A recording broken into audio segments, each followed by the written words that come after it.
If you're a vegan, the holiday season can make it seem like everyone's out to get you, but I've got the perfect dish to take centre stage on the table and blow everyone away. So if it isn't yet obvious, we're making whole stuffed pumpkins, because who wouldn't be stunned by a massive pumpkin on the dinner table? I'm going to be showing you how to make 2 Turkish pilaus that are fantastic on their own, and then we'll fill the pumpkins with them. One of these will be vegan with apricots and saffron rice, and the other will have a spiced meat and fruit filling. But I'd be totally game if you fill the pumpkins with kabsa or biryani. Oh, and before you go anywhere, I'll also show you the secret technique that turns regular pumpkins into glossy, shiny balls.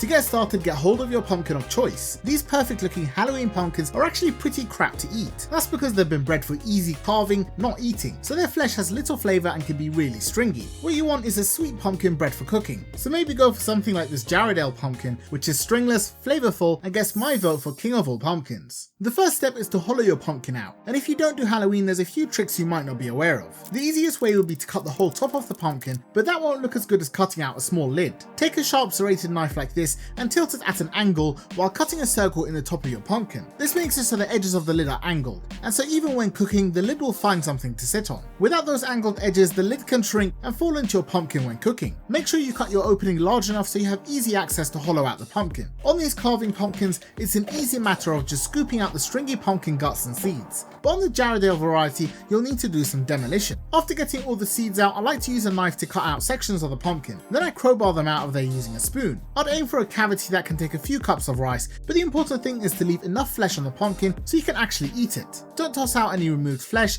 as it can be used for other purposes, like this luscious pumpkin dessert I made last year. For the filling, you're going to start by thoroughly washing some medium grain rice. Just repeat after me, unwashed rice will not suffice. The reason the water goes cloudy like this is because it gets saturated with starch, and not washing your rice is how you'll end up with sticky risotto instead of fluffy separated grains. After 3 washes, or when the water stops going cloudy, is the earliest you should consider using it. The first pilau we're making is a lamb and raisin one, which begins by evaporatively braising some meat. What's that, you say? Start by adding 2 tablespoons of butter or ghee in a pot. Once that's melted, you add in 1 stick of cinnamon, 2 small bay leaves, 2 cloves, and 1 teaspoon of cracked black peppercorns. Toast the spices for about 2 minutes until they're super fragrant, then you'll add in 300 grams of lamb or beef cubes, which in this case was cut to bite-sized pieces. Saute the meat with the spices for a couple of minutes, then once they start to release liquid, cover with a lid and cook on medium heat. Cook this for about 30 minutes, stirring every 5 minutes or so, and add in a little water every time the pot dries out. I got carried away so mine are a little darker on one side, but that doesn't really matter because the meat is still tender and well cooked. That's the basic evaporative braise, or so I call it. Now toss in 2 medium onions chopped to a medium dice. These should be sauteed with the meat until soft, and you should add in a splash of water to deglaze the pot. After 4 to 5 minutes, your onions should look like this, and we can now turn it into a real pilau. This recipe calls for chickpeas, so I'm using 120 grams of canned chickpeas which have been drained and washed. The final component is 1.5 cups of rice, which you'll add and then stir everything together. Now add in 1.5 teaspoons of salt and 1 tablespoon of oil before adding in some stock or water. I added this beef stock to almost cover the rice, and after leveling everything, the rice was just below the surface of the liquid. Turn the heat up to high and cover the pot with a lid while it comes to a boil. You should let this boil for about 5 minutes, then turn the heat down to low once the water has dropped below the rice. Cover it with the lid once more and let it steam for 20 minutes. When the time is up, your pilau should be perfectly cooked, and you can use a fork to fluff it up.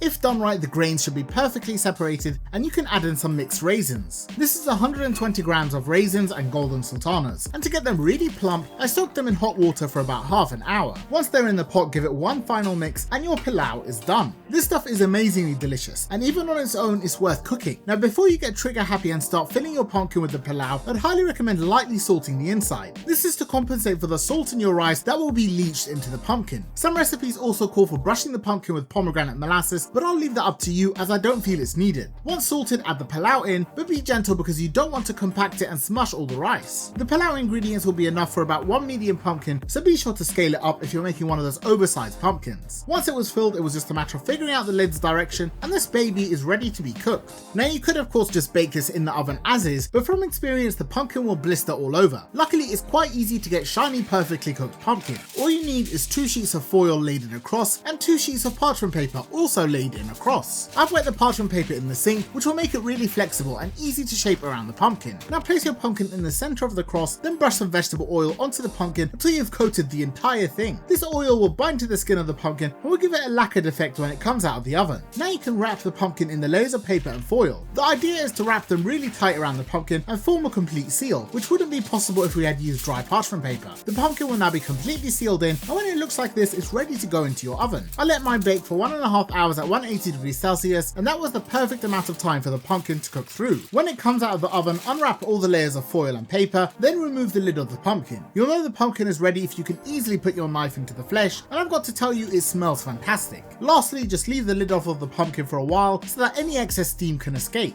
The vegan pumpkin follows exactly the same cooking process, but the difference is going to be in how you make the pilau. Start off by adding 2 tablespoons of olive oil to a pot on medium heat, then add in 2 medium onions chopped to a medium dice. Saute these for about 4 to 5 minutes until they start to soften, then you'll add in 100 grams of dried apricots, each of which will cut into 9 pieces, so we end up with small chickpea sized pieces of apricot. Now you'll add in 120 grams of drained canned chickpeas and also the zest of half of an orange. To season, add in 1 teaspoon of ground cardamom, half a teaspoon of black pepper, and 2 teaspoons of salt. Mix this all together, then add in 2 cups of washed rice. Now you can add in some vegetable stock or water, and once again add enough to just barely cover the rice like this. Finally, before bringing this to a boil, you'll pour in some concentrated liquid saffron, which is going to be packed with loads of intense saffron flavour. You can make this by grinding about 15 threads of saffron with a small pinch of salt until they turn into a powder. When it looks like this, dissolve it in some boiling water and then add it into the pot. Turn the heat up to high and bring this to a boil, and then let the liquid boil away for about 5 minutes. Once the liquid was mostly absorbed, I turned the heat to low and let this steam for 20 more minutes. While that was steaming, I made some toasted or fried almonds. First, I heated a tablespoon of vegetable oil in a pan, then I added in 100 grams of blanched almonds. I tossed these continuously in the oil for about 2 minutes until they were golden brown. Then I drained them in a bowl lined with a paper towel. At this point, the timer for my rice was going off and it looked perfect, so I went in with all of the toasted almonds. After a brief mix, the pilau was looking and tasting fantastic, and it is now time for the pumpkin. Once again, you'll salt the inside of the pumpkin and add in the pilau without compacting it. Once filled, you'll oil the pumpkin and wrap it up nice and tight in the same 4 layers. This went into the oven just like the first one for 1.5 hours, and when it came out, it was looking pretty damn good. The flesh was soft and tender, and the aroma of the orange and apricot was just fantastic. You can see how well the skin is lacquered, and that's all thanks to the oil and paper that kept it from blistering. Of course, this dish isn't just about looks, which is why we've got 2 wonderful pilaus to try. Let's check them out. So the idea is you take some of the pumpkin with some of the rice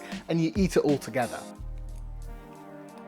We have got 2 absolute winners on this plate. The meat pilau is lightly spiced and cooked to perfection. The sweetness you get from the fruit and the pumpkin go perfectly with the meat. The vegan pilau is also fantastic. It's fragrant and zesty, and the chickpeas and apricot give it a North African flair, which works well with the pumpkin. If you're looking to make something new this holiday, give any of the 2 a try, or come up with your own version.